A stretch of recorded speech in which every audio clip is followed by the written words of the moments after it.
abazadde n'engeri omuntu gy'abayisaamu mu bulamu bw'ensi eno yemuggulirawo enzigi z'okwesima mu bulamu obuddako nga buno buweddewo nga kino kyeyaliikiriza nnyo ku mugigi gw'abantu guno n'abavubuka abadda ku bazadde baabwe ne babatuntuza. Sheikh Swale Abdunuru Kiggundu abadde akulembeddemu okusaala Juma ku Masjidi Jamia e Kawempe akukkulumidde abantu abajolonga abazadde n'okubayisa ng'ekitagasa ne batabawa bitiibwa kyokka nga bingi be baayitamu okubakuza. Omuntu ono ayonoona n'abeera nga talabawo bazadde be n'atajjukira ebizita ebinene bye baayitamu ate n'atajjukira nti okubeerawo kwe yali nsonga y'abazadde be. Kyokka ate ne twerabira ekikulu ennyo nga ye taata. Abazadde ababiri bwe twamala okubawa ekitiibwa ne tubamanya nga Allah subhanahu wa ta'ala okubalongooseza gye bali yakisembeza nnyo okumpi ne hakki ye. Bw'amala okwogera hakki ye yazangako awo abazadde n'aboogerako kubanga baali nsonga nnene nnyo gwe n'ojja mu nsi n'olya ku bintu ebiwooma mu nsi n'ozimba n'ennyumba n'ovuga n'ogenda n'okugenda. Abazadde be bwe baakola oluusi wazaaliwo obulako n'okubulako, oluusi waliwo endwadde eyali eyeegaana omwana okukula ne bakujjanjaba naye omuntu yeerabira olabanga Allah yatujjukiza nnyo hakki ye baamala ogyogera. Suratu Nisa, wa'budu llaha wala tushriku bihi shay'an wa bil walidayni ihsana. Sheikh Swale yeekokkodde abo abasukkulumya abazadde abakyala ne beerabira abaami kyokka nga nabo babeera baakola kyamaanyi mu nkuza yaabwe. Abantu baava mu byalo ne beerabira, bali mu bibuga banyirira, bali bulungi, balina embeera ennungi naye nga bakubonerezebwa kubanga baasuula abazadde.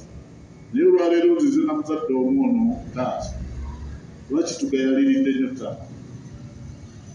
Abantu bangi abavubuka bagayaliridde taata tebamufaako, era okubeera nga avunula ekintu kyeyawulirako nga Nabi Muhammad sallallahu alaihi wasallam ayanukula omuntu ayabuuza nti muntu ki ya Rasulallah gwe nandirongoosezza ennyo gy'ali n'okubeera mukwano gwange ow'okumpi n'okubeera nga namugamba nti ommuka maamawo, namugamba summa man, namugamba oluvannyuma ani, namugamba era maamawo, namugamba oluvannyuma ani, emirundi esatu ng'amugamba maamawe naye ekyafaayo kyakomaawo.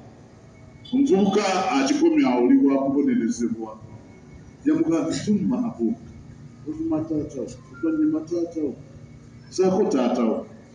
Abantu bavudde bakubye ekitiibwa kya taata mu ttaka. Abantu boogedde ku bataata baabwe olowooza nti ayogera ku muntu mulala nnyo, nagenda omumulabira awo omusajja oyo mumulabira n'amusima byonna byonna n'enkobe ezimuli ku mubiri n'azoogera. Sheikh Swale asomesezza abasiraamu n'abategeeza nti emikisa gy'oku nsi n'okukulaakulana byesigamye ku mbeera abaana gye bayisaamu bazadde baabwe. Nawali mu Suratu Nisa gy'eŋŋambye wa bil walidayni ihsana, n'abazadde bayise bulungi. Kati Suratu Ahqaf wano yafaayo nnyo okunyonyola ebirerere bya maama ate n'amala n'abeera nga abayita bazadde ababiri n'atubulira n'empeera gye tufuna.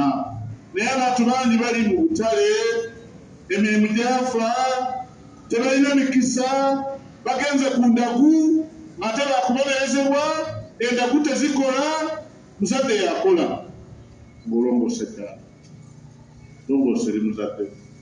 Okutuuka Nabi Muhammad sallallahu alaihi wasallam yatuuka n'okubuuza omwami omu yali ayambadde ebyokulwanyisa agenda okutaasa eddiini n'amugamba naye gwe tolina bazadde.